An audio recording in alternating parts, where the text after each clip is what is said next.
Now ഉണ്ടാക്കുന്ന ഒരു കാര്യം വേറെയില്ല. കാരണം ആരെന്ത് പറഞ്ഞാലും ശരി, ആ മലപ്പുറം എന്നുള്ള പ്രയോഗം അത് ഒരു അർത്ഥത്തിൽ പറഞ്ഞാൽ ചില ജനവിഭാഗങ്ങളെ സൂചിപ്പിച്ചുകൊണ്ട് തന്നെ നടത്തിയ ഒരു പരാമർശമായിട്ട് അത് വരുള്ളൂ.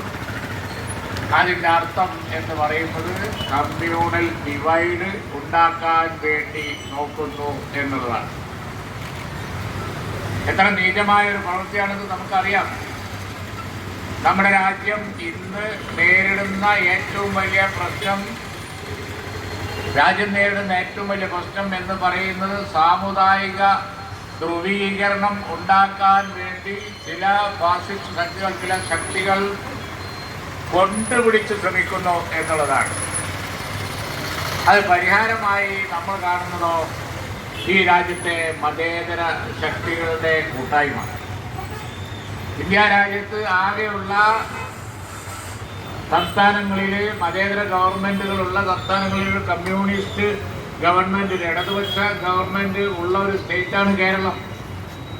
ആ ഇടതുപക്ഷ ഗവൺമെൻറ്റിൻ്റെ മുഖ്യമന്ത്രി ഈ തരത്തിൽ ഉത്തരേന്ത്യയിലും ബാക്കിയുള്ള സ്ഥലങ്ങളിലുമൊക്കെ നാളെ ഈ BJPക്കും അതുപോലെ തന്നെ കമ്മ്യൂണൽ ഡിവൈഡ് ഉണ്ടാക്കാൻ ഉദ്ദേശിക്കുന്ന ആളുകൾക്കും വഴിമരുന്നിട്ട് കൊടുക്കുന്നവർക്ക് ഉപയോഗിക്കാവുന്ന ഏറ്റവും നല്ല ഒരു ആയുധം കൊടുത്തു എന്ന് പറഞ്ഞാൽ അത് അപമാനകരമാണ്, അങ്ങേയറ്റം ലജ്ജാകരമാണ്. അത് ഉടനെ തന്നെ പിൻവലിച്ച് മാറ്റി പറയേണ്ടതാണ്.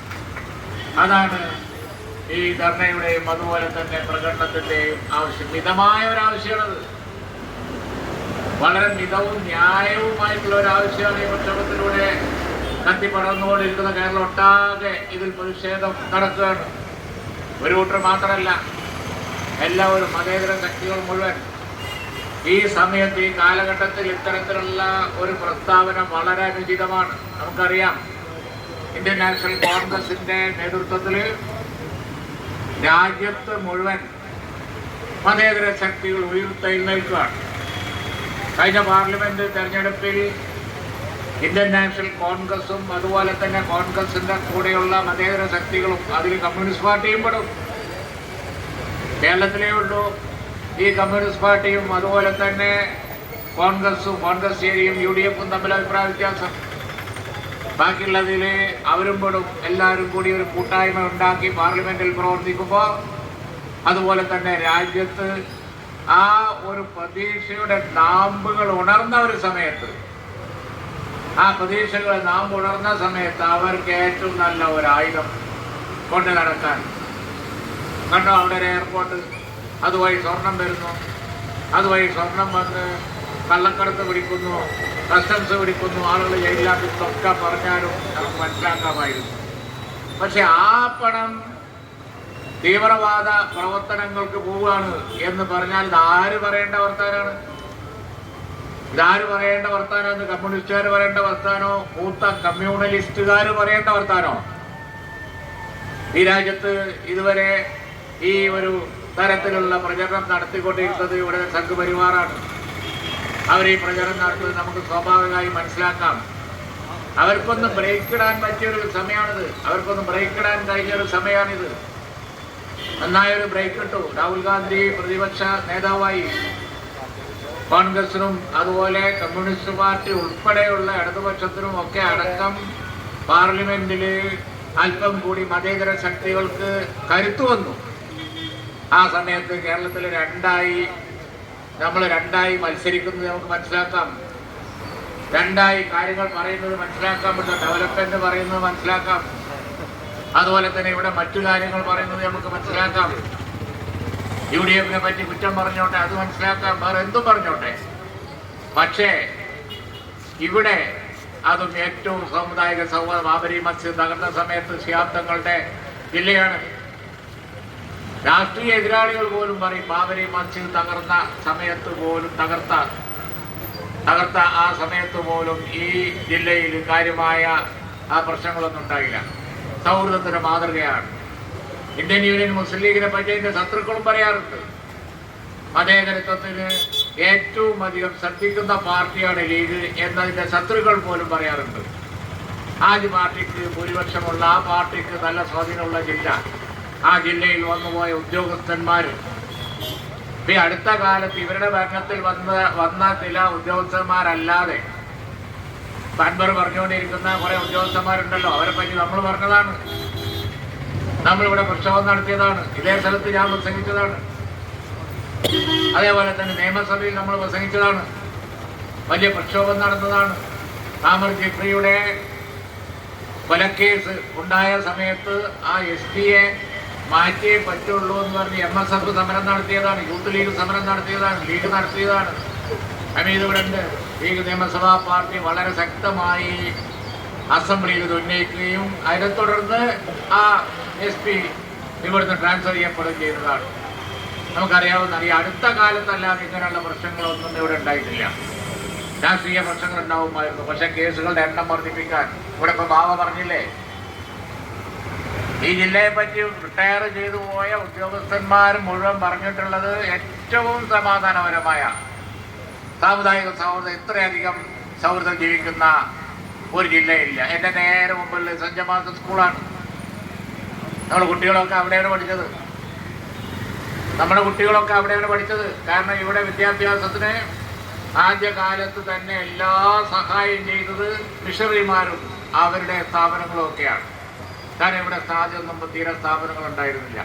ഇവിടുത്തെ മലയോരങ്ങളിൽ മുഴുവൻ നമുക്കറിയാം ക്രിസ്തീയ മിഷണറിമാരും അതുപോലെ തന്നെ അഭിവന്ദരായ പിതാക്കന്മാരും ഒക്കെ വന്ന് സ്ഥാപനങ്ങൾ സ്ഥാപിക്കുകയും അതുപോലെ തന്നെ ഈ നോക്കിയാൽ അപ്പുറത്ത് ചർച്ചും ഇപ്പുറത്ത് പള്ളിയും ഒക്കെ എത്ര കാലമായി നമ്മളൊക്കെ അവിടെ എല്ലാ സമയത്തും എല്ലാ ഫംഗ്ഷനും കൂടുകയും ബഹുമാനായ സിയാബ് തങ്ങളും തൊട്ട് ഇപ്പോൾ സാദിഖലി തങ്ങൾ വരെ ഏത് മത ചടങ്ങുണ്ടായാലും ഇവിടെ ചർച്ചിലായാലും പള്ളിയിലായാലും അതുപോലെ തന്നെ ഏത് ദേവാലയത്തിലായാലും അമ്പലത്തിലായാലും ഒന്നും വരാതെ പോകാതെ നിൽക്കുന്ന പ്രശ്നമില്ല.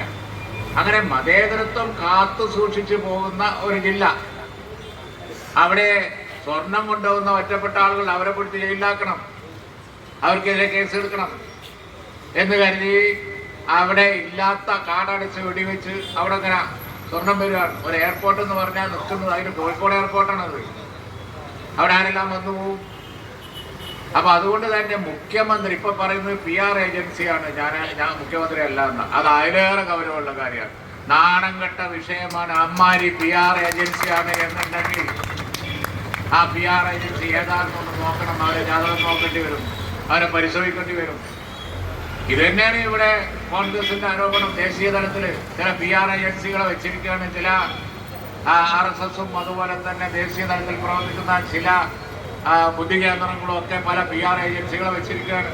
വേഷം മാറി വന്ന് അവരിപ്പോൾ കയറിയിരിക്കുന്നത് മുഖ്യമന്ത്രിന്റെ പത്രസമ്മേളനം നിയന്ത്രിക്കുന്ന അവരാണോ? എങ്കിൽ അത് കൂടുതൽ ഗൗരവമുള്ള വിഷയമാണ്. മുഖ്യമന്ത്രിയുടെ പേരിൽ എങ്ങനെയാ PR ഏജൻസി എഴുതി കൊടുക്കുക? അത് കൂടുതൽ ഗൗരവമാണ്. ഇതിലും വലിയത് നാളെ എഴുതി കൊടുത്താലോ? അപ്പൊ അതുകൊണ്ട് തന്നെ ഇത് ഉടനെ തന്നെ ഫുൾ സ്റ്റോപ്പ് ഇടണം. ഉടനെ തന്നെ ഈ വർഗീയ ധ്രുവീകരണത്തിന് കാരണമാകുന്ന ഈ വിഷയം പിൻവലിക്കുകയും അതിൽ ഖേദം പ്രകടിപ്പിക്കുകയും ചെയ്ത് കേരളത്തിലെ ജനങ്ങളെ അത് ബോധ്യപ്പെടുത്തുക എന്നുള്ളതാണ് ചെയ്യാനുള്ള. അതിനുവേണ്ടിയാണ് ഈ പ്രശ്നം. ആ കാര്യത്തിൽ ഇവിടെ UDF-നും അതുപോലെ ഇന്ത്യൻ യൂണിയൻ മുസ്ലിം ലീഗ്, നമുക്കറിയാം ഇന്ത്യൻ യൂണിയൻ മുസ്ലിം ലീഗ് ആവശ്യമുള്ളതിനും ആവശ്യമില്ലാത്തതിനും ഒക്കെ ഒരേ ഭാഷയിൽ സംസാരിക്കുന്ന പാർട്ടിയല്ല. പക്ഷേ കമ്മ്യൂണൽ ഡിവൈഡ് ഉണ്ടാക്കുന്ന വിഷയം, സാമുദായിക സ്വത്വം, ഇവിടെ ന്യൂനപക്ഷ വർഗീയതയെ പ്രകടിപ്പിക്കാൻ വേണ്ടി CPM നോക്കിയപ്പോൾ, ഇടതുപക്ഷം നോക്കിയപ്പോൾ ഞങ്ങൾ അതിനനുഭവിച്ചിട്ടില്ല. എത്ര പൊന്നാനി പരീക്ഷണങ്ങൾ കഴിഞ്ഞുപോയി. ഞങ്ങളുടെ മതേതരത്വം ടെസ്റ്റഡ് കേസാണ്. ഞങ്ങൾ ടെസ്റ്റ് നടത്തി പാസ്സായതാണ്. ഈ പൊന്നാനിയിൽ വന്നിട്ട് ന്യൂനപക്ഷങ്ങളെ അവർക്ക് എന്താ പറയുക, അവരെ വശീകരിക്കാൻ വേണ്ടിയുള്ള, അവരെ പ്രൊവോക്ക് ചെയ്യാൻ വേണ്ടിയുള്ള പല വിഷയങ്ങളും കൊണ്ടുവന്ന് ലീഗിനെ ഒറ്റപ്പെടുത്താൻ നോക്കി. ഞങ്ങളതിൽ വീണിട്ടില്ല.